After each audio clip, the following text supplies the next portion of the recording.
نحمده ونصلي على رسوله الكريم اما بعد فاعوذ بالله من الشيطان الرجيم بسم الله الرحمن الرحيم الذين هم يراءون ويمنعون الماعون قال النبي صلى الله عليه وسلم ان يسير الرياء شرك او كما قال عليه الصلاة والسلام۔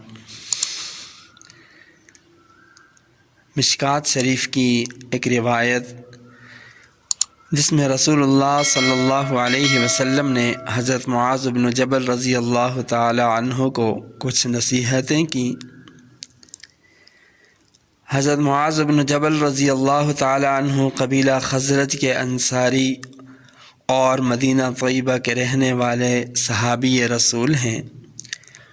یہ ان 70 خوش قسمت خوش نصیب انصار میں سے ایک ہیں جن لوگوں نے ہجرت سے بہت پہلے مینا کی گھاٹی میں رسول اللہ صلی اللہ علیہ وسلم کے ہاتھ پر بیعت اسلام کی تھی، اور پھر بیعت عقبہ ثانیہ یا ثالثہ کے موقع پر مدینہ طیبہ سے مکہ مکرمہ حاضر ہو کر رسول اللہ صلی اللہ علیہ وسلم کے دست مبارک میں اپنا ہاتھ دے کر اسلام پر جینے اور مرنے اور مرتے دم تک اسلام کی خدمت، حمایت، مدد و نصرت کی بیعت کی تھی۔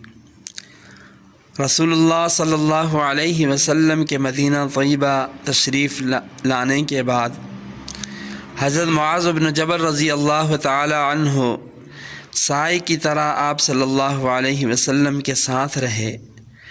21 سال کی عمر میں غزوہ بدر سے غزوات میں شرکت شروع کی اور پھر تمام غزوات میں شریک رہے۔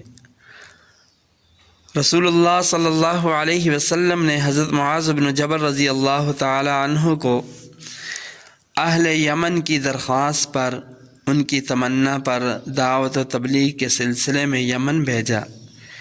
ایک عرصے کے بعد حضرت معاذ بن جبل رضی اللہ تعالی عنہ جب واپس مدینہ طیبہ تشریف لائے تو اللہ کے نبی صلی اللہ علیہ وسلم اس دنیا سے پردہ فرما چکے تھے۔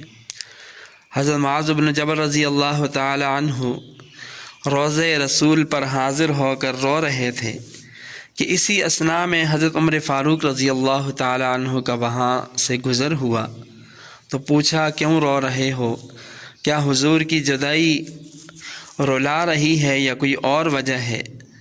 تو حضرت معاذ بن جبل رضی اللہ تعالی عنہ نے جواب دیا کہ مجھے ایک بات کی یاد نے رلا دیا جس کو میں نے رسول اللہ صلی اللہ علیہ وسلم سے سنا تھا۔ میں نے رسول اللہ صلی اللہ علیہ وسلم کو یہ فرماتے سنا کہ تھوڑی سی ریاکاری بھی شرک ہے، اور آپ نے یہ بھی فرمایا کہ جس شخص نے اللہ کے دوست سے دشمنی اختیار کی تو اس نے گویا اللہ تعالیٰ سے مقابلہ کیا، اس کے ساتھ جنگ کی۔ یقیناً اللہ تعالیٰ متقی پرہیزگار نیکوکاروں کو دوست رکھتا ہے۔ سامعین محترم، اس روایت میں حضرت معاذ بن جبل رضی اللہ تعالی عنہ کو رسول اللہ صلی اللہ علیہ وسلم نے 3 نصیحتیں ارشاد فرمائیں۔ پہلی نصیحت یہ فرمایا بلا شبہ ہلکے درجے کی ریاکاری بھی شرک ہے۔ حجت الاسلام امام غزالی رحمہ اللہ ریا کی تعریف کرتے ہوئے فرماتے ہیں کہ اللہ تعالیٰ کی عبادت اللہ تعالیٰ کے علاوہ بندوں کو دکھانا۔ قرآن و حدیث میں ریاکاری جیسا جو گناہ ہے اس پر شدید وعیدیں ہیں۔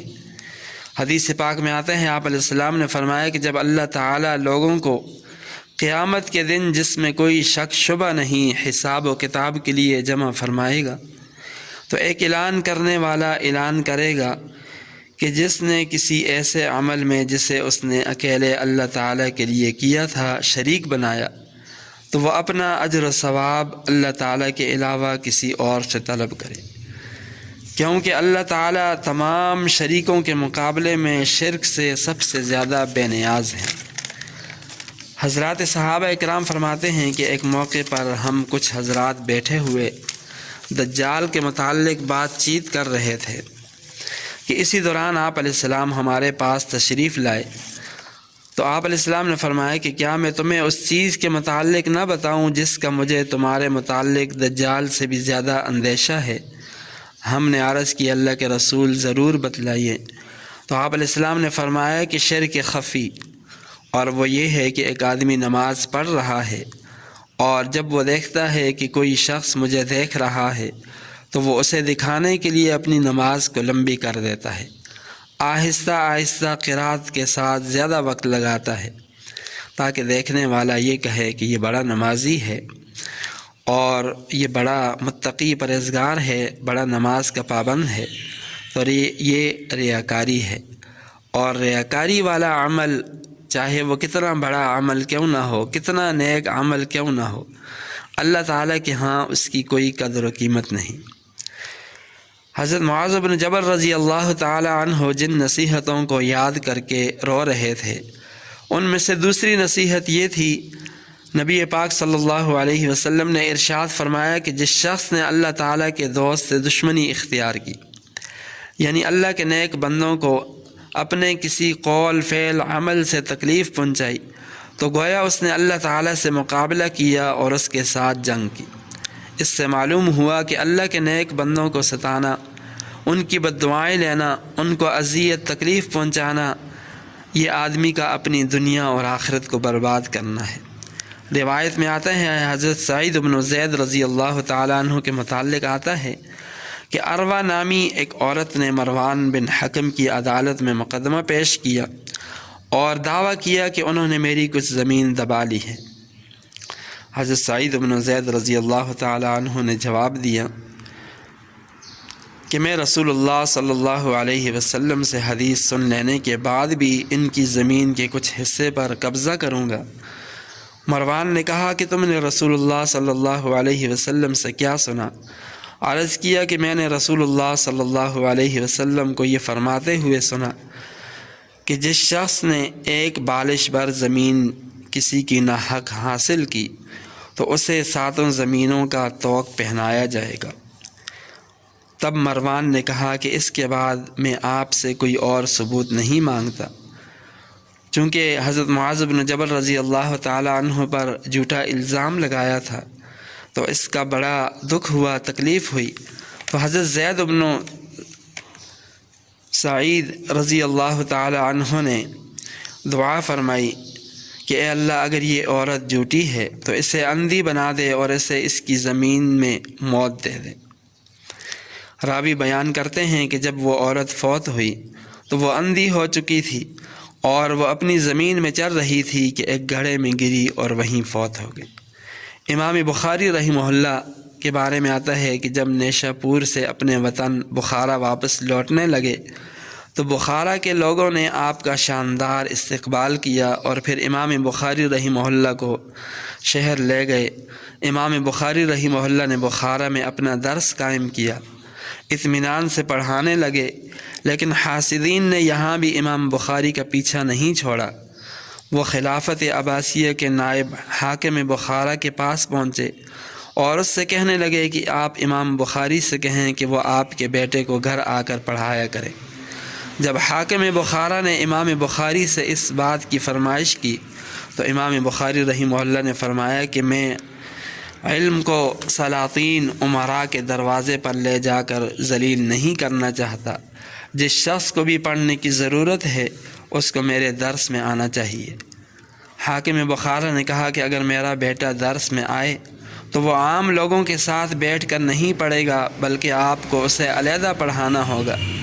تو امام بخاری رحمہ اللہ نے جواب دیا کہ میں کسی شخص کو احادیث سننے سے نہیں روک سکتا۔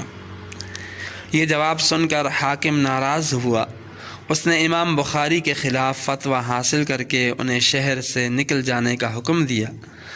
امام بخاری رحمہ اللہ بہت پریشان ہوئے۔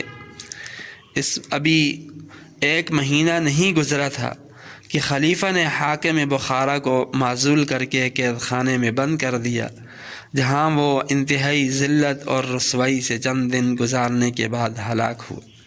تو اللہ کے نیک بندوں کو ستانا، اذیت تکلیف پہنچانا، ان کی بد دعائیں لینا، یہ انسان کا اپنی دنیا اور آخرت کو برباد کر دینا ہے۔ سامعین محترم، تیسری نصیحت جس کو حضرت معاذ بن جبل رضی اللہ تعالی عنہ یاد کر کے رو رہے تھے، ان میں سے تیسری نصیحت یہ تھی، نبی پاک صلی اللہ علیہ وسلم نے ارشاد فرمایا، یقیناً اللہ تعالیٰ ان بندوں کو پسند کرتا ہے جو نیک ہوتے ہیں، ان بندوں کو پسند کرتا ہے جو مخفی طور پر چپکے چپکے عمل کرنے والے ہوتے ہیں۔ بخاری شریف کی روایت میں خفیہ عمل کرنے کا ایک بہترین اور سبق آموز واقعہ بیان کیا گیا۔ حضرت ابو ہریرہ رضی اللہ تعالی عنہ سے روایت ہے کہ رسول اللہ صلی اللہ علیہ وسلم نے فرمایا کہ بنی اسرائیل میں ایک شخص نے کہا کہ مجھے ضرور آج رات صدقہ کرنا ہے، چنانچہ وہ اپنا صدقہ لے کر نکلا اور ناواقفیت کی بنا پر چور کے ہاتھ میں رکھ دیا۔ صبح ہوئی تو لوگوں نے کہنا شروع کر دیا کہ آج رات کسی نے چور کو صدقہ دیا ہے۔ اس شخص نے کہا کہ آج رات میں پھر صدقہ کروں گا، چنانچہ دوبارہ صدقہ لے کر نکلا اور اس مرتبہ ایک فاحشہ کے ہاتھ میں دے آیا۔ جب صبح ہوئی تو لوگوں میں چرچا ہوا کہ آج رات کسی نے فاحشہ عورت کو صدقہ دیا ہے۔ پھر وہ شخص کہنے لگا کہ آج رات میں ضرور صدقہ کروں گا، چنانچہ تیسری رات پھر صدقہ لے کر نکلا اور اس مرتبہ ایک مالدار کو صدقہ دے آیا۔ صبح ہوئی تو لوگوں کی زبان پر ذکر تھا کہ ایک مالدار کو کسی نے صدقہ دے دیا۔